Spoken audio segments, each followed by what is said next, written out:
কড়া নিরাপত্তায় ত্রিপুরা উপজাতি এলাকা স্বশাসিত জেলা পরিষদের 3টি আসনের 4টি কেন্দ্রে শুরু হলো পুনর্নির্বাচন।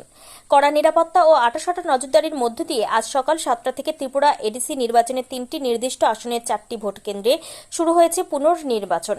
নির্বাচন কমিশনের নির্দেশ অনুযায়ী পূর্বের কোনো অনিয়ম বা যান্ত্রিক বিভ্রাটের জেরে এই এডিসি কেন্দ্রগুলিতে পুনরায় ভোট নেওয়া হচ্ছে। এই এডিসি কেন্দ্রগুলিতে সকাল থেকে ভোটারদের লম্বা লাইন দেখা গেছে। যে এডিসি কেন্দ্রগুলিতে ভোট গ্রহণ চলছে সেই কেন্দ্রগুলো হলো পেকুয়ারজলা, জন্মেজয়নগর, হীরাপুর এসবি স্কুল ভোট কেন্দ্র, কুলাই চাম্পা হাওর, ভাটি ময়দান এসবি স্কুল ও রামদেব ঠাকুরপাড়া ভোট কেন্দ্র, মহারানীপুর, তেলিয়ামোড়া, নন্দকুমারপাড়া জেবি স্কুল ভোট কেন্দ্র। এই ভোট গ্রহণকে কেন্দ্র করে কোনো অপ্রীতিকর ঘটনা এড়াতে সংশ্লিষ্ট এলাকাগুলোতে বিশাল পুলিশ বাহিনী এবং আধা সামরিক বাহিনী মোতায়েন করা হয়েছে। বুথ চত্বরে নিরাপত্তা ব্যবস্থা খতিয়ে দেখছেন উচ্চপদস্থ পুলিশ আধিকারিকরা। শান্তি ও শৃঙ্খলা বজায় রাখতে ভোটারদের পরিচয়পত্র যাচাই করার পরই বুথে প্রবেশের অনুমতি দেওয়া হচ্ছে। সকাল থেকে পাহাড়ি জনপদে ভোটের আমেজ লক্ষ্য করা গেছে। রৌদ্রের তীব্রতা বাড়ার আগে ভোটাররা নিজেদের গণতান্ত্রিক অধিকার প্রয়োগ করতে বুথমুখী হয়েছেন। বিকেল 4টা পর্যন্ত এই ভোট প্রক্রিয়া চলবে এবং এরপরেই ইভিএম করা পাহারায় স্ট্রং রুমে নিয়ে যাওয়া হবে। 17 এপ্রিল শুক্রবার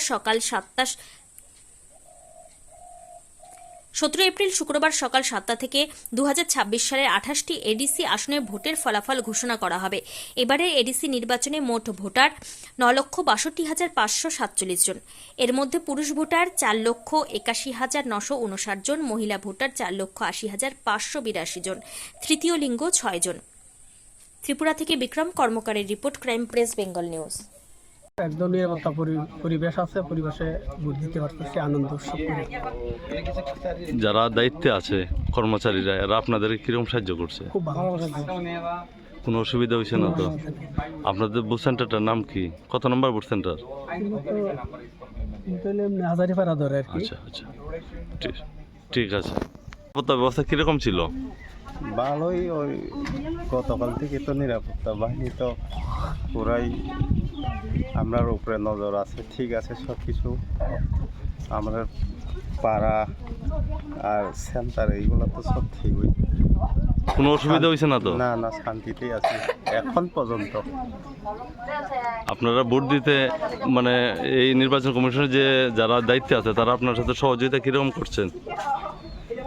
সহযোগিতা ভালোই হইতো। আমাদের এখানে পাড়ার যেই না কর্তৃপক্ষ আছে তাদের সঙ্গে তো মোটামুটি ভালোই যোগাযোগ, বা তারাই আমাদেরকে বলছে যে আপনারা কালকে ভালো হয়ে বুথ দান করবেন। তো এই তো চলছে ভালোই। ধন্যবাদ দাদা। নমস্কার মিডিয়া বন্ধুদেরকে। আজকে যেহেতু আমরা আবার রিপুলকরণ প্রয়োজন হয়েছে, গত প্রথম 12 তারিখে যে ইলেকশন বিভিন্ন কারণে বিভিন্ন আক্রমণমুখী হয়েছিল আমার ভোটাররা বা বাঙালি বন্ধুরা, তার জন্য আজকে রিপুল হওয়ার পর যেভাবে শান্তি শৃঙ্খলা পুলিশ সহযোগিতা করছেন এবং স্বতঃস্ফূর্তভাবে যে আজকে সেই 17 নম্বর বুথে বিপুলভাবে ভারতীয় জনতা পার্টি জয়লাভ করবে। আপনি তাদের কীরকম আশাবাদী এবার মানে জয়ের বিষয় নিয়ে? জয় একদম 100% এবার হবে, ভারতীয় জনতা পার্টি সরকার গড়বেই। আজকের যে এই যে আবার পুনরায় ভোটের জন্য নির্বাচন কমিশনতে দেওয়া হয়েছে, তাদের এবার পুলিশের ব্যবস্থাপনা কীরকম দেখছেন? পুলিশের ব্যবস্থা একদম অসংখ্য যে পরিমাণ সহযোগিতা ভালোই হয়েছে, সহযোগিতা তার জন্য পুলিশ প্রশাসনকে অসংখ্য ধন্যবাদ। ধন্যবাদ। यहाँ पे 10/17 है।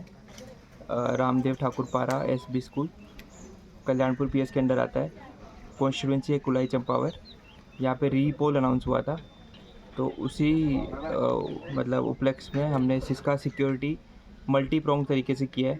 तो इनर सर्कल है, उसके बाद आउटर कॉर्डन है, इसके बाद आपका फुट पेट्रोलिंग कर रहे हैं साथ में, इसके साथ साथ फिक्स पिकेट लगाया है, साथ में 3 नाका पॉइंट भी लगाया है, ड्रॉप गेट भी है, सीआरपीएफ का एक क्यूआरटी रखा है, sufficient women officer women constables भी रखा है।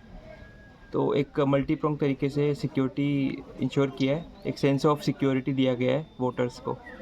तो यही मकसद है। और अभी ऑलरेडी 3 घंटे का अप्रोक्स हो गया है, तो एक वोटिंग पीसफुली चल रहा है और अच्छे से प्रोग्रेस कर रहा है। साथ साथ में मॉक पोल भी एक फ्री एंड फेयर तरीके से कंडक्ट हुआ था मॉर्निंग में। तो I think it is going good. Thank you sir, thank you.